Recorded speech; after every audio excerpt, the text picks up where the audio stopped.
예, 우리가 살고 있는 이 시대를 학자들은 이렇게 규정을 하고 있습니다. 우리는 후기 자본주의 시대를 살고 있으며 경제적으로는 신자유주의 경제 체제 속에 있습니다. 사회적으로는 개인주의적이고 성과주의적인 스펙 사회를 살고 있습니다. 그래서 철학자들은 우리가 지금 살고 있는 사회를 피로 사회라고 말합니다.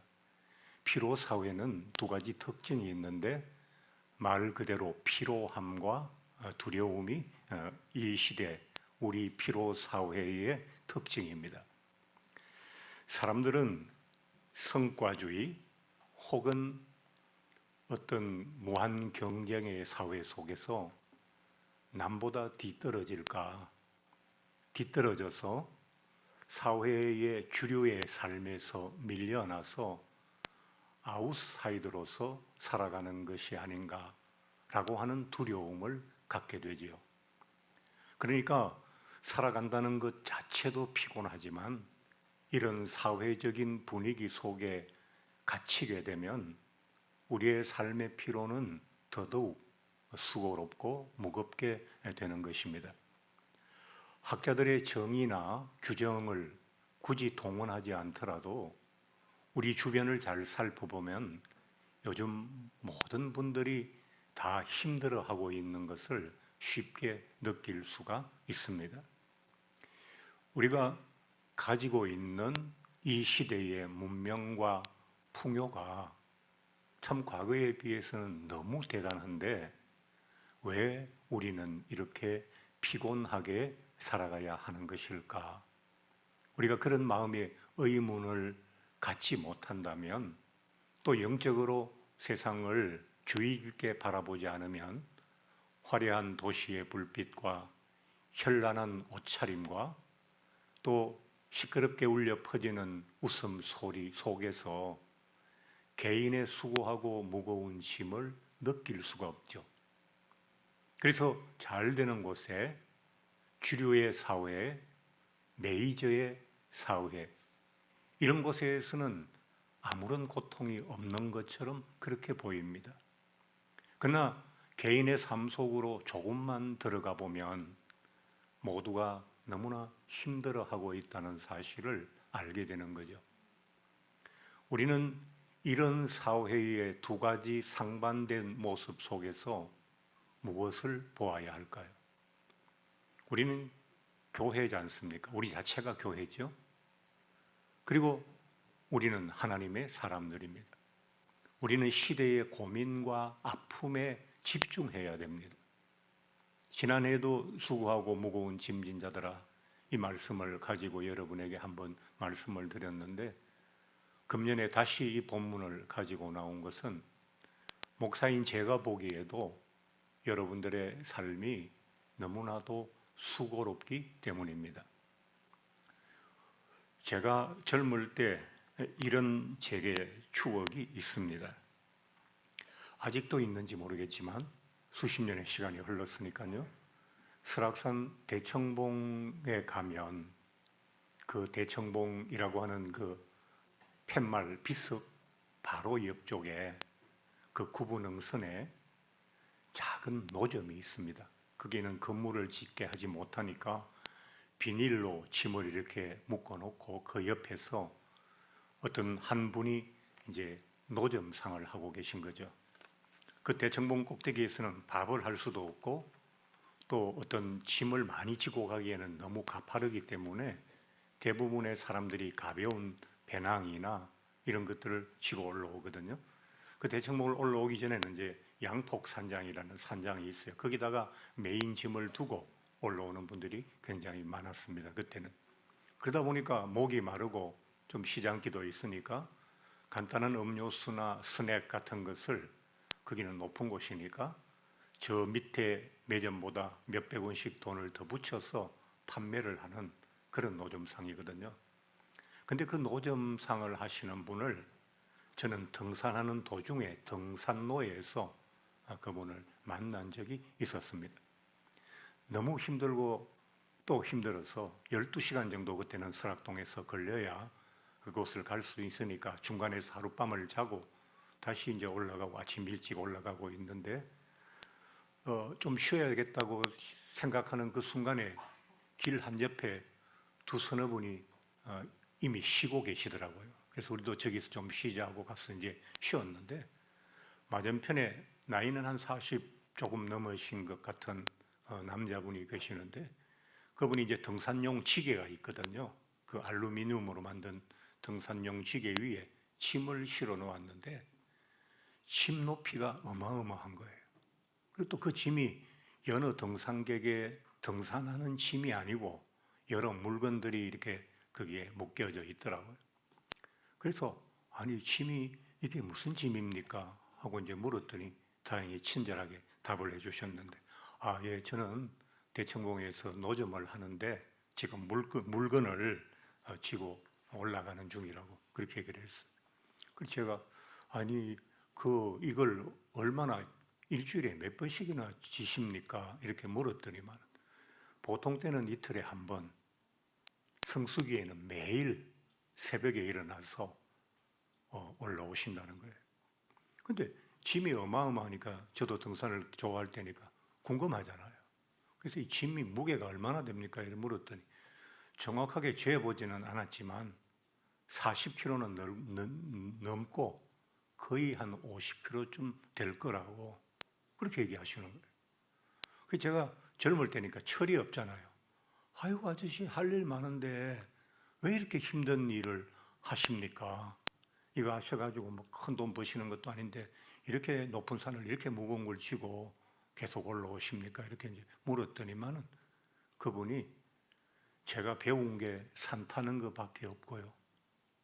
또 이거라도 해야지 먹고 살지 않겠어요? 그렇게 대답을 하시더라고요. 그렇게 말씀하시면서 이거라도 해야 뭐 먹고 살지요. 먹고 살려면 이거라도 해야죠. 라고 하시면서 해맑게, 천진하게, 그렇지만 굉장히 쓸쓸한 웃음을 지어 보이시더라고요. 그때는 뭐 등산하는 중에 일어난 작은 사건으로 지나쳐오고 잊어버렸어요. 제가 나이가 들면서 제 삶이 거칠어지고 저도 인생의 무게가 너무 무겁다고 생각되는 그 어느 날 갑자기 그분 생각이 떠올랐던 거예요. 얼굴도 잘 기억 안 나요. 옷차림도 생각 안 나고. 근데 자꾸 제게 생각나는 건 뭐냐 하니까 살려면 이거라도 해야지요 라고 하시면서 쓸쓸하게 웃으시던 그분의 그 웃음, 그건 자꾸 떠오르는 거예요. 교회를 찾아나오시는 많은 분들은 교회 오셔서 열심히 신앙생활 하시죠. 그런데 그 열심히 신앙생활 하시는 그 뒤쪽에 하나님께서 나의 수고롭고 고단한 삶을 좀 어떻게 좀 면하게 해주셨으면 좋겠다 라고 하는 그런 마음의 소원들을 대부분의 성도님들이 갖고 계시더라고요. 오늘 예배 나오신 여러분의 현재의 삶은 어떠십니까? 여러분 지금 마치 소풍이라도 가듯이 가벼운 걸음으로 그렇게 경쾌하고 가벼운 삶을 살고 계십니까? 아니면 살려면 이거라도 해야지요 라고 말하면서 그 무거운 무게를 매일 견뎠던 그때 그 설악산 등산로의 그분처럼 무거운 짐을 지고 오늘도 주님의 교회에서 내게 주실 어떤 위로와 축복이 있는가 해서 이 자리에 오셨습니까? 저는 젊은 목사일 때 하나님에 대해서 관심이 굉장히 많았습니다. 특별히 하나님의 신비로우심과 그분의 능력, 그런 게 굉장히 제게 가슴에 크게 다가왔어요. 그래서 저는 막 기도를 열심히 했어요. 하루에 3번 시간을 정해놓고 기도하고, 그때 작은 사업을 할 때인데 그 건물 옥상, 사무실 옥상 꼭대기에 올라가서 난 12시만 되면 거기서 베드로처럼 기도하고 열심히 했어요. 공장에 기계가 고장 나면 기사를 부르기 전에 기계에 올라타 앉아가지고 기도하고. 왜? 하나님의 그 크신 능력의 한 조각이라도 내 삶에 찾아오기를 바라해서 그렇게 열심히 기도하고 하나님께 집중했거든요. 그런데 목사가 되어서 교회 일을 하면서 하나님에 대한 관심이 이제 사람에게로 옮겨져 가게 되었던 겁니다. 가난이라고 하는 짐을 지고 계시는 분들, 질병이라고 하는 짐을 지신 분들, 힘든 사람이라는 짐을 지고 계신 분들, 이렇게 꼽아나가기 시작하면 짐 없고 수고롭지 않은 성도들은 없다, 이런 결론을 내릴 만한 그런 모습이 성도들의 모습이더라고요. 모든 사람이 강남이라고 말하는 그 중에서도 대치동 사거리에 서울대 무역학과를 나오셔서 선경이라는 회사에서 오랫동안 외국 지사장으로, 네덜란드인가 지사장으로 오래 근무하시다가 개인적인 사업, 그때는 오파상이라고 하죠. 그걸 하시는 교인이 계셨어요. 성경 아파트 60평 넘는 제일 평수 많은 아파트에 그분이 살고 계셨는데 잘 사는 줄 알았죠. 어느 날 집에 좀 다급하게 목사님 와서 기도해달라 해서 제가 혼자서 갔더니만 그 넓은 집안에 촛불을 켜놓고 있는 거예요. 그래서 아니 왜 여기 오늘 예수 믿으니까 제사는 안 지낼 테고 오늘 누구 생일입니까? 일부러 불 끄고 촛불 켰나 싶어서 물었죠. 그랬더니 세상에 관리비를 6개월 체납하니까 전기를 끊어서 그 아파트 안에서 촛불을 켜고 사신다는. 저는 그때 기생충에 나오는 송강호가 살았던 지하에 있었거든요. 제 삶이 더 편한 거예요. 저는 옛 어른들의 이야기가 생각났어요.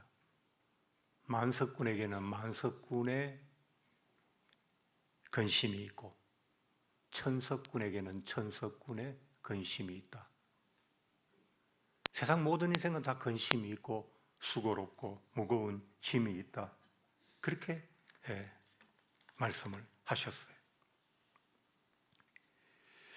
오늘 예배에 나오신 여러분 가운데 내 삶이 내가 감당하기에 너무 무겁고 그래서 지치고 고난하다라고 하는 분이 계시면, 이렇게 힘들고 지치고 고난데도 내게 특별한 위로도 없고 이 고단한 삶을 벗어날 만한 어떤 해결책도 나는 가지고 있지 못하다, 그런 분들이 계시면 오늘 말씀 중에 약간의 답이라도 찾아서 가셨으면 정말 좋겠습니다. 이제 다시 본문을 읽고 수고롭고 무거운 인생에 대해서 예수께서 어떤 대책을 주셨는지 우리 함께 찾아보도록 하겠습니다. 수고하고 무거운 짐진 자들아 다 내게로 오라. 내가 너희를 쉬게 하리라. 나는 마음이 온유하고 겸손하니 나의 멍에를 메고 내게 배우라.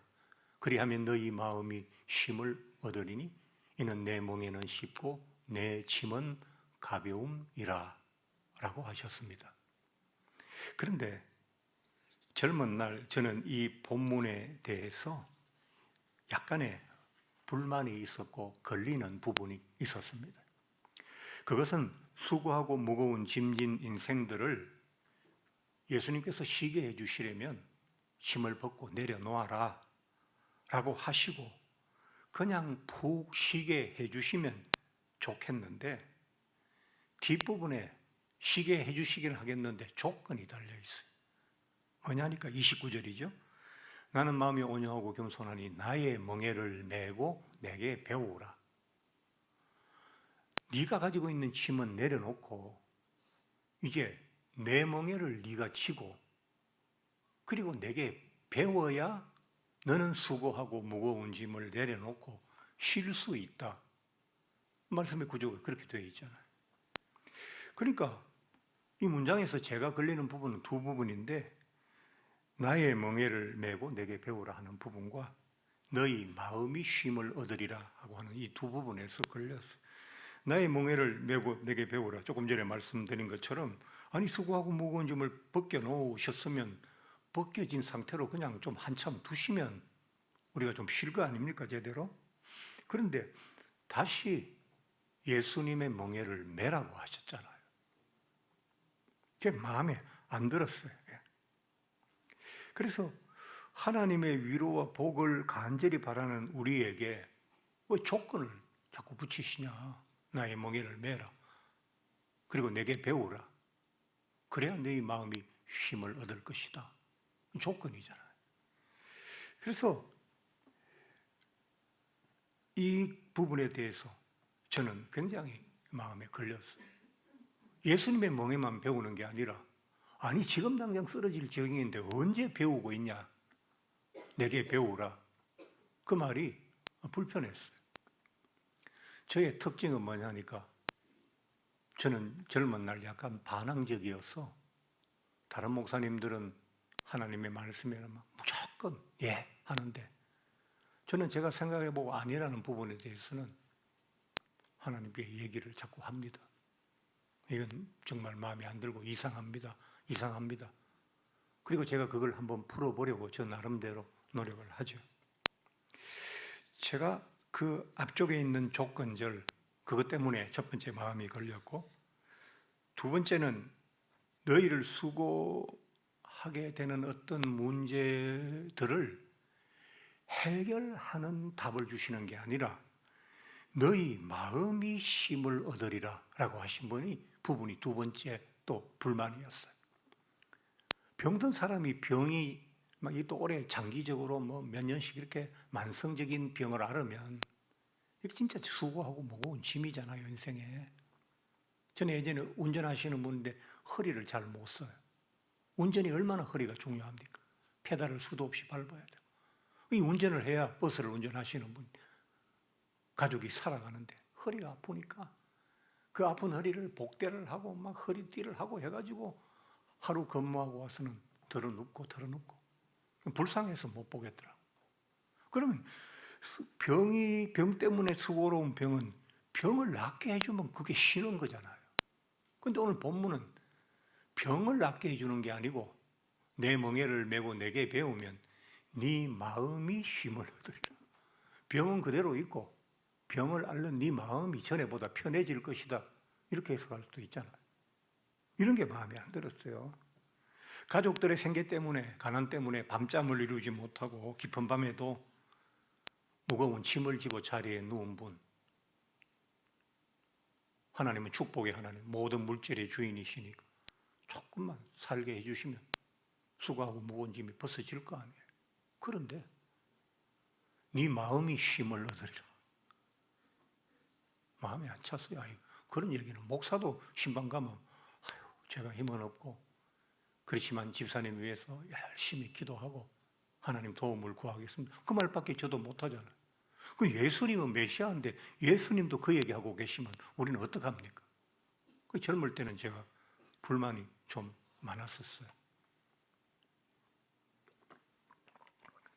그런데 말씀을 이제 좀 깊이 자세히 보면서 제가 이제 말씀을 전체적으로 많이 보는 것보다 한 절 한 절을 제가 자꾸 씹어 먹는 것은 좀 자세히 보면 우리가 지나가면서 보는 거하고 다른 부분이 굉장히 많거든요. 그래서 이 말씀을 좀 자세히 들여다보기 시작했어요.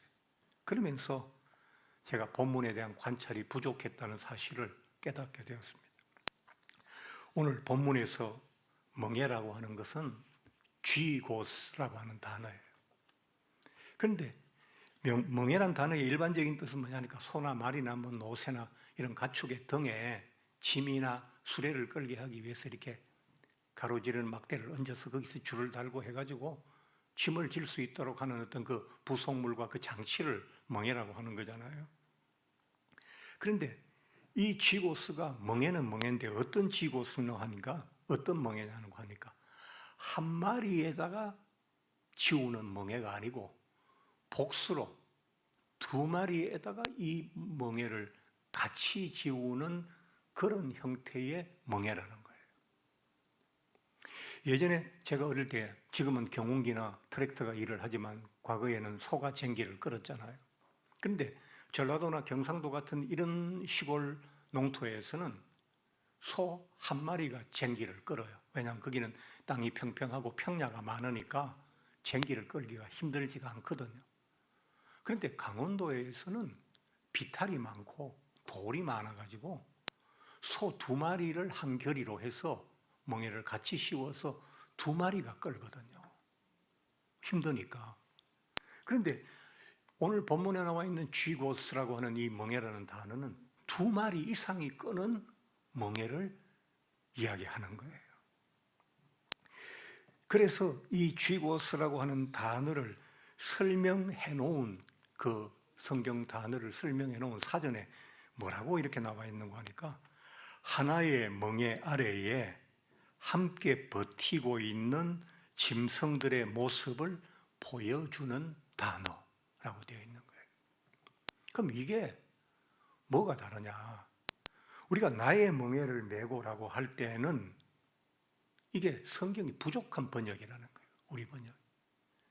나의 멍에를 메고 이렇게 말씀하시지 말고 나와 함께 멍에를 메고든지 아니면 나와 멍에를 함께 메고라 하든지 예수님과 수고롭고 무거운 내가 지금 함께 그 두 마리의 소가 한 멍에 아래에 있는 것처럼 함께 멍에를 졌다 이렇게 표현해야 되는데 수고하고 무거운 짐자들아 다 내게로 오라 내가 너희를 쉬게 하리라 나는 마음이 온유하고 겸손하니 나의 멍에를 메고 내게 배우라 그리하면 너희 마음이 쉼을 얻으리라. 이건 뭐냐 하니까 예수님의 멍에 따로 있고 우리 멍에 따로 있는데 우리 멍에 내려놓고 예수님의 멍에를 가져와서 나 혼자 다시 지는 것처럼 이런 문장으로 되어 있잖아요. 잘못됐다는 거예요. 수고하고 무거운 짐진 우리들에게 예수님이 주시는 대책이 뭐냐 하니까 야, 너 혼자 수고하고 무거운 짐 지느라고 얼마나 힘들었니? 나도 메시아의 멍에라는 수고로움을 지고 있단다. 이제 수고로운 나의 짐과 수고로운 너의 짐을 합쳐서 우리 함께 이 멍에를 메고 이걸 끌고 지고 나가보자. 그런 말씀이 되는 거예요. 본문을 재해석하면. 여러분 생각해 보십시오.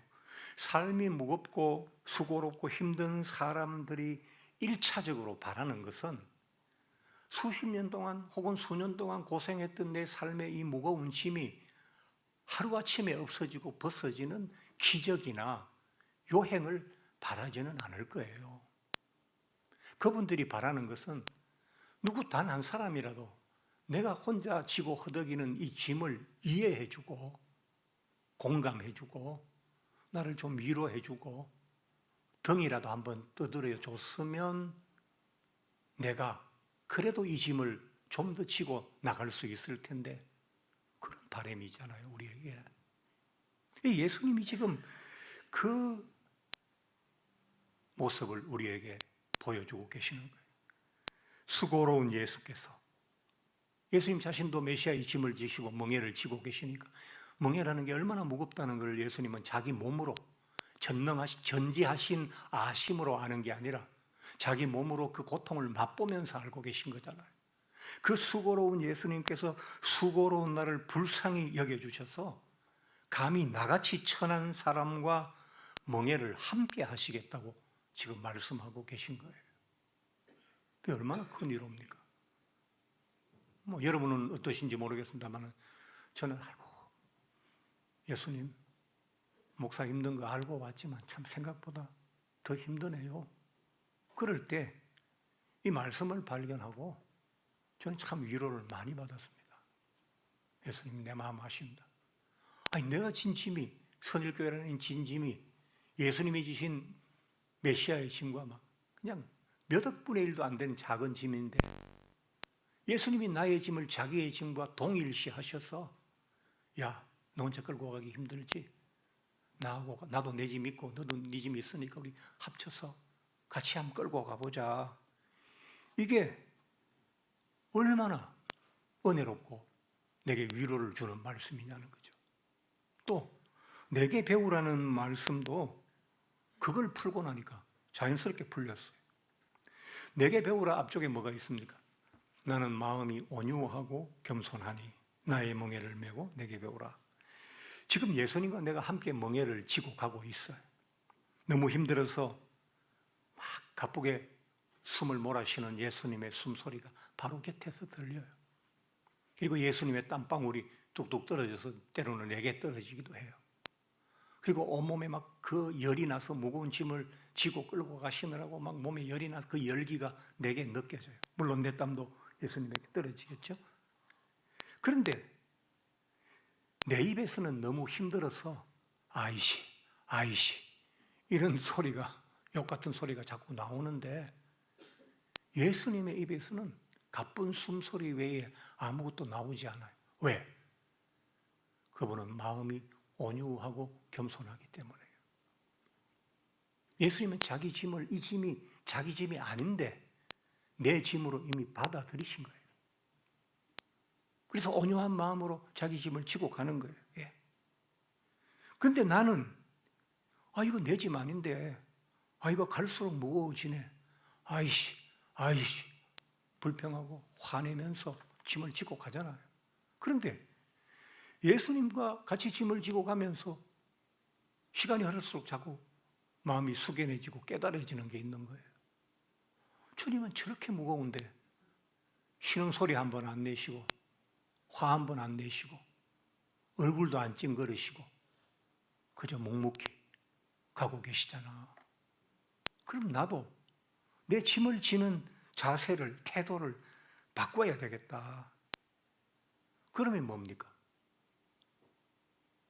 예수님께 배우는 거잖아요. 나의 멍에를 함께 메고 네 짐을 벗어날 수 없다. 내가 잠시 너를 도와줄 수는 있지만 인생이란 건 결국 무거운 짐을 지고 머나먼 길을 가는 나그네잖냐. 내가 벗겨줘도 네 짐은 또 다른 짐이 내게 씌워질 것이다. 그러니 살아있는 동안 늘 이 짐을 져야 된다고 너의 짐을 용납하고 이해하고 온유하고 겸손한 마음으로 이 짐을 지고 가지 않겠니? 예수님은 말하지 않았어요. 그러나 그분의 짐을 지시는 온순한 태도 속에서 그걸 내게 가르쳐 주시는 거예요. 여러분, 우리가 짐을 질 때 나의 짐을 인정하고 그래 내가 질 수밖에 없어. 내 가장으로 남편으로 너무 힘든데 내 이 짐 안 지면 이 짐 우리 사랑하는 아내, 자식들에게 다 나누어지면 얼마나 그 아이들이 고통스러워하게. 차라리 내가 힘들고 말지. 이렇게 생각하면 그거 그래도 내 짐 아니야 할 때보다 훨씬 잘 질 수 있잖아요. 앙탈하던 과거보다 나의 멍에가 더 쉬워지지 않겠냐는 거예요. 예수님은 오늘 본문에서 그런 얘기를 하네요. 예수님은 천공이 아니시거든요. 네 짐을 한순간에 없애줄게. 너 내일부터 복 받을 거야. 내일부터 너 끝내줄 거야. 네 인생 확실할 거야. 대박 날 거야. 라고 하시지 않는다고요. 그래서 난 예수님이 늘 더 진실하시다고 보는 거예요. 우리에게 바람 넣지 않고 우리를 현혹시키지 않고 너의 고통 곁에 내가 항상 함께 있을게. 여러분 부부가 한평생 살아가면서 늘 상대방에게 좋은 거 줄 수 있겠어요? 물 안 묻히겠다고 해서 결혼시켜놓고 결혼해놓고 고무장갑 사주잖아요. 그러니 예수님도 우리에게 그런 부분만 말씀을 하시지 않는 거예요. 자, 예수님이 우리에게 하신 모습을 이야기로 한번 만들어 봅시다. 무거운 지게를 지고 가는 촐로 시골 먼지길을 걸어가고 있는데 아주 고급 승용차가 옆에 와서 끽 하고 멈추었어요. 그 승용차에 탄 젊은 사장님이 차에서 내리더니 아이고 할아버지 무슨 무거운 짐을 이렇게 지고 가십니까? 제 차에 지게도 실으시고 타십시오. 가시는 곳까지 제가 잘 모셔드리겠습니다. 이거 참 아름다운 일이잖아요. 그런데 주님께서는 그렇게 하시지 않았습니다. 주님이 타신 영광의 금수레를 멈추고, 야, 너 뭐 그리 고생하고 있어. 여기 올라타. 내가 네 짐도 실어줄게. 그런 방식으로 우리의 수고하고 무거운 짐을 처리하시지 않는 거예요. 우리 위에서, 예수님은 참 좋은 곳에 계시면서 우리 위에서 우리의 짐을 관리해 주시는 것이 아니라 우리 옆에서 가쁜 숨을 함께 몰아쉬시면서 땀을 비 오듯 흘리시면서 우리와 같이 멍에를 지시겠다는 것입니다. 여러분, 이런 예수님의 마음이 느껴지십니까? 느껴지신다면 여러분의 마음이 쉼을 얻게 될 줄로 믿습니다. 무거우면 아내도 남편을, 남편도 아내를 버리고, 너무 무거우면 자식도 버리고 부모도 버리고 친구도 버리고 동료도 버리고 가는 세상에서 나의 삶에 달라붙어 떨어지지 않는 이 멍에 쟤하고 같이 가다가는 나도 너무 무겁고 힘들어 다 피해가는데, 그런데 내 곁에 오셔서 멍에를 나와 함께 지고 가자라고 하시는 주님, 그 주님께서 오늘 다시 수고하고 무거운 짐진 자들을 초청하고 계십니다.